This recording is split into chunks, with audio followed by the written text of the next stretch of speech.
So let's start off with Jehovah and Miss Pete. We got Joe Campbell and his peach in Cuba. Oh, yeah. I remember the peach. First of all, I'm gonna need you to just call that Negro Sean. He does not deserve anything close to the Sean word Jehovah. S.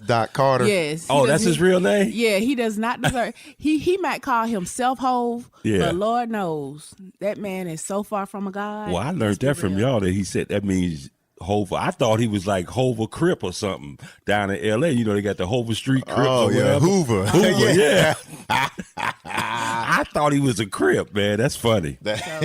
Everybody criticizes him for taking a trip. What y'all think? Well, Nerdy probably can explain this better than me, but this is just my theory, is that we talk about tricks the media uses. Right. Well, I feel this is one of their tricks because in terms of the level of the story. Now, this story, Jay-Z story, went maybe level 3.5, 4, right? Right. But it was a story during that same period of time. It was a couple that had kidnapped their kid, got on a boat that they owned, and sailed to Cuba and took their kids to Cuba. This couple, I got their names, Jason and Sarah Hassick or whatever. Oh, yeah, they stole their kids from the grandparents. Right. But this is the funny part. They both engineers. And my point I'm making is that the media will hide that embarrassment because these two engineers with money, well-off white people, great people, and they didn't get reported. This news, they stayed on level 1. Right.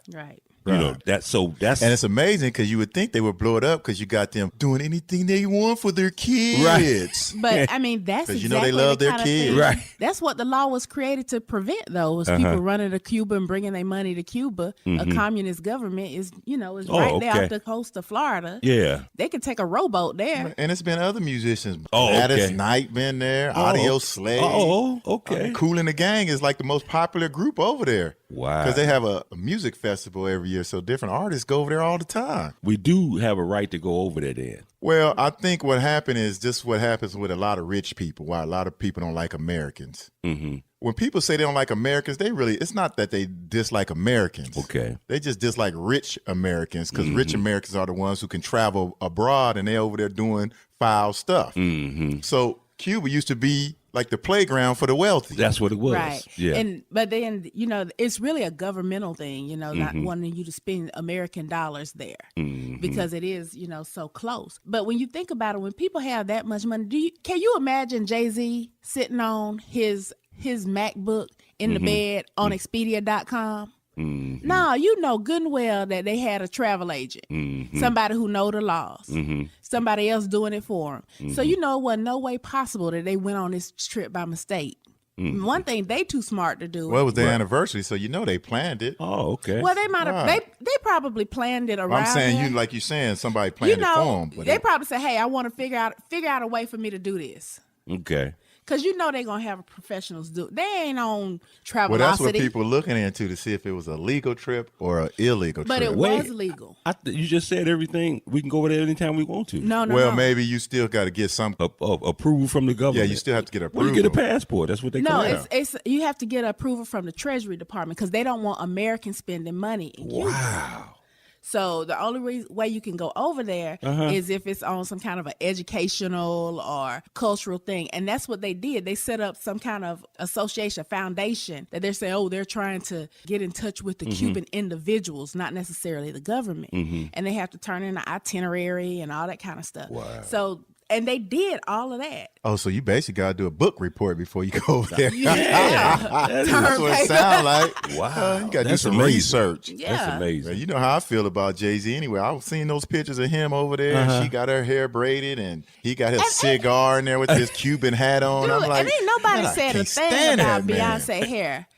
Dude, she can wear braids. Why she gotta have them up? It look like like she carrying a basket on her head. Because that's what they look. She did it like Cuban style that's almost. How they do how they had them baskets look like a fruit cup. Yeah, like a fruit cup. Well, my question is, did he get to meet the Castro guy? Did they talk about that? I think he bedridden because he's nowhere. Yeah, he's holding on. He's holding on. Yeah, I know. I got into a debate yesterday with one of my coworkers because she likes Jay-Z. So I was telling her, I don't like him. That man's so cracked. And she was like, well, that's his past. He should be forgiven. So let me say this right now. Get this off my chest. Okay. So everybody understand why I don't forgive these crack dealers that became rappers. Bring it on. You can't go listen to Big Pimpin'. You heard the song Big Pimpin'. If I had the clip, I'd play it for you. I wish you did. He in there bragging and talking about selling crack. So I can't forgive you. I could forgive you if you sold crack and then change your life around. But how am I forgive you? You gonna sell crack and then go make more profit off of it by bragging about it. Well, even if, throughout all his music. Wow. even if you talk about that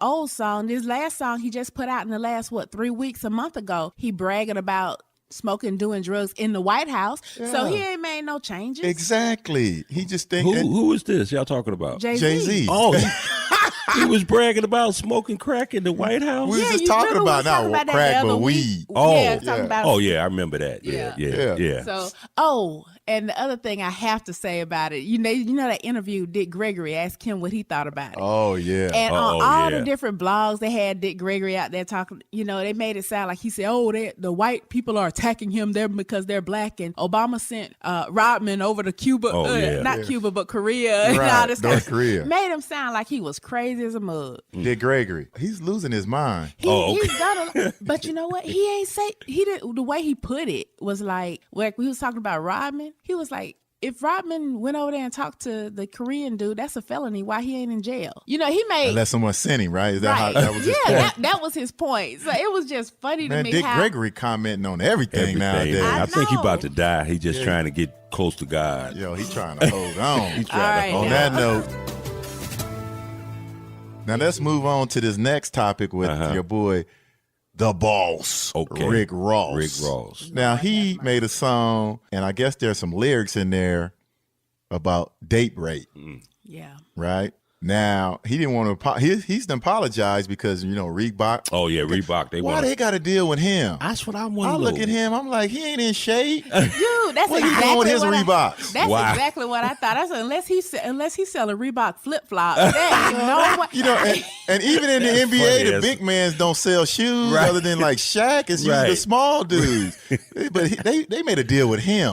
That's funny, man. Yeah. So these rappers, man, it's amazing that, like, when they sitting down writing their lyrics, which half of them probably can't write. That's they true. like NASCAR drivers, can't read. But anyway, Lil Wayne talking about he beat the pussy up like Emmett Till. Oh, okay. So he got in trouble a couple months ago for saying that. He did? Yeah, so now Rick Ross talking about date raping a woman. Wow.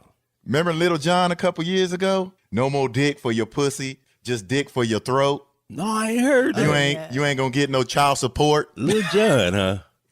What's messed up? He thought that rhymed. Oh.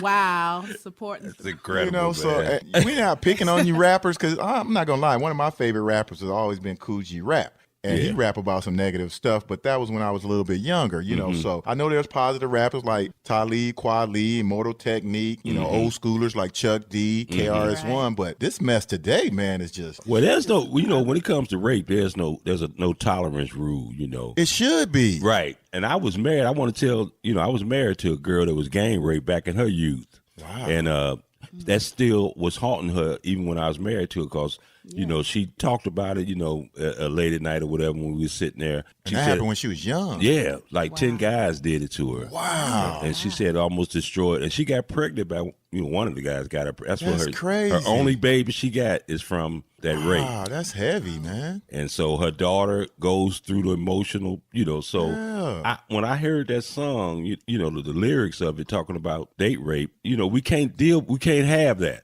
Right. We can't have that kind of what you call entertainment about. It's not entertainable. It's not entertaining. Yeah. Well, that's what the rappers don't understand, is why a lot of times they might say something petty, like calling a woman out her name, the B word or whatever. And what they don't understand is the reason why people getting upright, because it's like, where you gonna go next? Okay. Right. Okay, where you gonna go next? I mean, what's next? Making a song talk about taking a shit? Oh, molesting our kids? Okay. Well, Master P already made a song about taking a shit.